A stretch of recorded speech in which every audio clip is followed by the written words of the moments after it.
first statement that was released after this morning's phone call by Mr. Whitcock as the special envoy, part of the delegation that I think is to resolve the Russian-Ukraine war. I have thought that Sure, I'd be happy to. As you mentioned, the president, in his truth, following the phone call with Vladimir Putin, said that he has asked Secretary of State Rubio, the director of the CIA, John Ratcliffe, our national security advisor here at the White House, Michael Watts, and Steve Witkoff to lead the negotiations. As for General Keith Kellogg, he remains a critical part of this team in this effort. He's played a tremendous role in getting the negotiations to this point, and he's very much still part of the Trump administration. Subject is Iran. I took note of President Trump's comments in his Super Bowl interview with our colleague Brett Baer to the effect that he wants to do a deal with Iran. However, that interview appeared after the supreme leader of Iran, the Ayatollah Ali Khamenei, had already ruled out initial negotiations with the United States. So kind of a two-part question. A, what gives the president any confidence that Iran will come to the table? And B, more fundamentally, why is the president interested in doing a deal with Iran instead of doing everything he can, perhaps short of U.S. military intervention, to try and hasten the end of what many of his own supporters regard as an evil regime? Well, the president has made it very clear that he will never allow Iran to have nuclear capabilities. That is a red line that he has drawn, and he will not allow that to happen. But you asked why President Trump wants to make a deal. I would remind you, he's the master of the art of the deal. He is America's deal maker in chief. He leads from a position of securing peace through strength. And I think time and time again already, in just 4 weeks, we have seen the president being able to negotiate successful deals with our partners, our adversaries, all around this world. The release of Mark Fogel just last night is something that I think speaks to the president's deal-making ability. This is something that the Biden administration allegedly tried to do for 3.5 years. I think you all should go back and ask some of those Biden administration officials what they even tried to do and why weren't they successful, because for 3.5 years Mark Fogel sat in a Russian prison, and it took President Trump 3 weeks to get him back on American soil. There's nobody better at making deals than Donald Trump. Phil Webber. Foreign policy questions. Ukrainian President Zelensky has said after the war he wants NATO membership for nuclear weapons. Uyghur Defense Secretary Hexet said NATO membership was unrealistic. What's the president's view on the other options on a nuclear Ukraine? I have not talked to President Trump about Ukraine's NATO membership or their nuclear capabilities. I would leave it to him to discuss. But I will tell you again that Secretary Rubio and also the Vice President, J.D. Vance, will be meeting directly with President Zelensky in Munich on Friday. I'm sure they will provide a readout of that conversation and that discussion. Question, given that this administration has called on Europe to take more responsibility for their own defense, I'm wondering, will the EU or any other European nation other than Ukraine be involved in these details?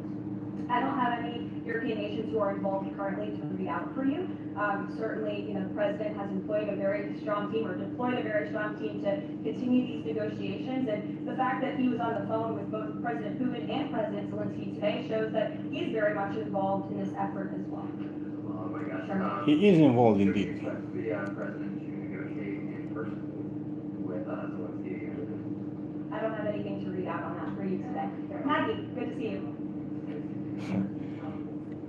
This one has no comment about it. With Doge and Elon Musk's availability yesterday, there is a conflict of interest law in place that says that people who have personal interests can't interact with government entities that could touch on those. Has President Trump signed a waiver for Elon Musk? Does such a thing exist? If it does, will you guys release it in the interest of transparency that he submitted? I have not seen the law that you are referring to. What I can tell you is that Elon Musk. So what are we doing here then? If you can't see the law. He is filing the proper financial disclosure. The question is, what do you know? Complying with all applicable federal laws. As you also heard Elon address this directly yesterday in the alleged conflict of interest. He said everything he's doing is very public, and if you all perceive a conflict of interest, you're welcome to bring that up. And as the president said, The question is, if it's constitutional. he will tell Elon not to do that. And Elon also said yesterday that before he moves forward with anything, he consults with the President of the United States. So we're very confident with the ethics and the guardrails that have been put in place here. Kate. Thanks, Caroline. I think it's for you, but on the commitment by President Trump, he said that he and President Putin agreed to visit each other's respective nations.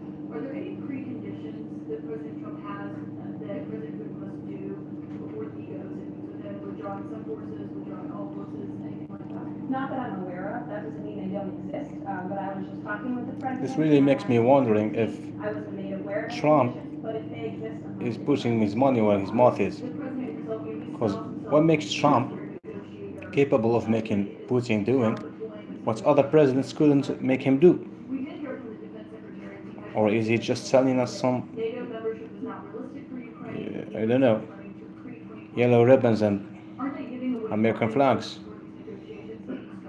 again, I haven't talked to the president about Ukraine's NATO Again, membership. she doesn't even know what she's talking about. Several individuals to negotiate. Most of her answers were, I don't know, I didn't see that, I haven't talked to the president.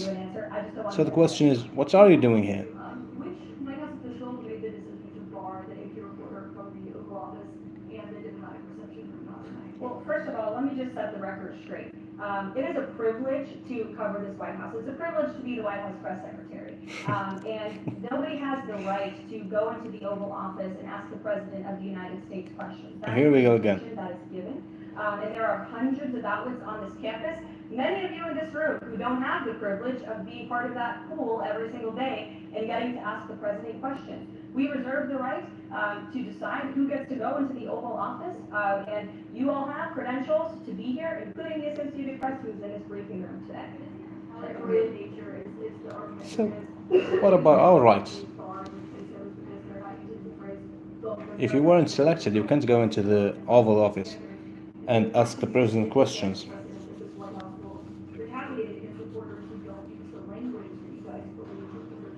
Here we go.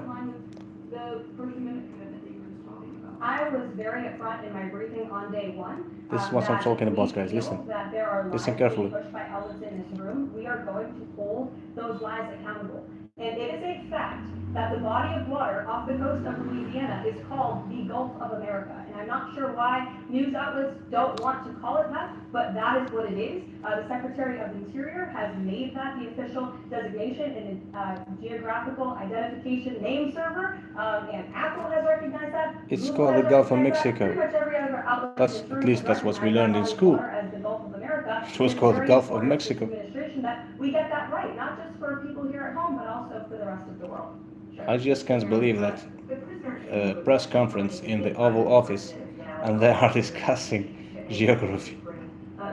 They are speaking about what is called Gulf of Mexico or Gulf I was of not America. involved in those discussions, so I can't comment on whether that came up or not. What I can say is that this was a very good deal for the United States of America and for the rest of the And world. how so? As you know, we have confirmed that the Russian will be returning home very soon. Alexander Vinnik was a non-violent crypto criminal, and as part of this exchange, he has forfeited more than $100 million that he obtained in that illegal crime. And in exchange, of course, we got Mark Fogel, who is a middle school teacher who kissed the Yes. American soil, who kissed the ground last night when he returned to the United States of America. It was a great deal and a great day for our country, and I think everybody, regardless of political affiliation, agrees with that. And was Russia made aware ahead of time of the parameters that the administration and Secretary Haig said was going to be announcing today? The NATO perimeters, I'm not sure. You have to ask Secretary Hexeth in the Defense Department on that, since he announced them.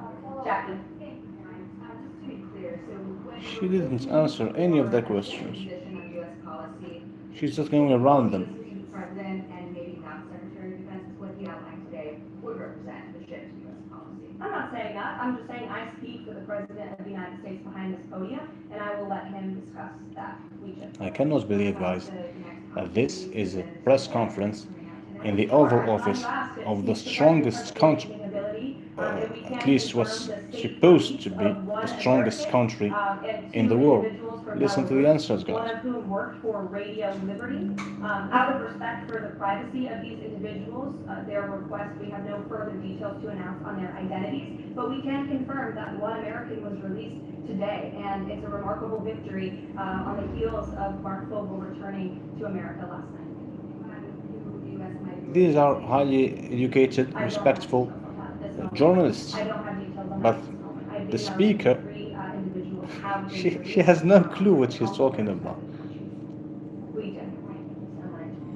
Can you explain how President Trump envisions the war in Russia and Ukraine coming to an end?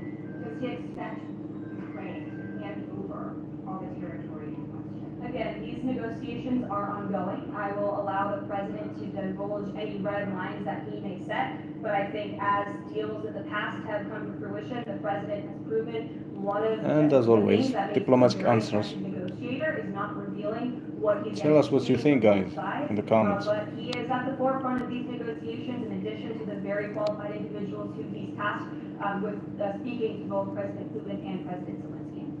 Deals, a meeting with the President of the United States offers any foreign leader credibility. Was it part of his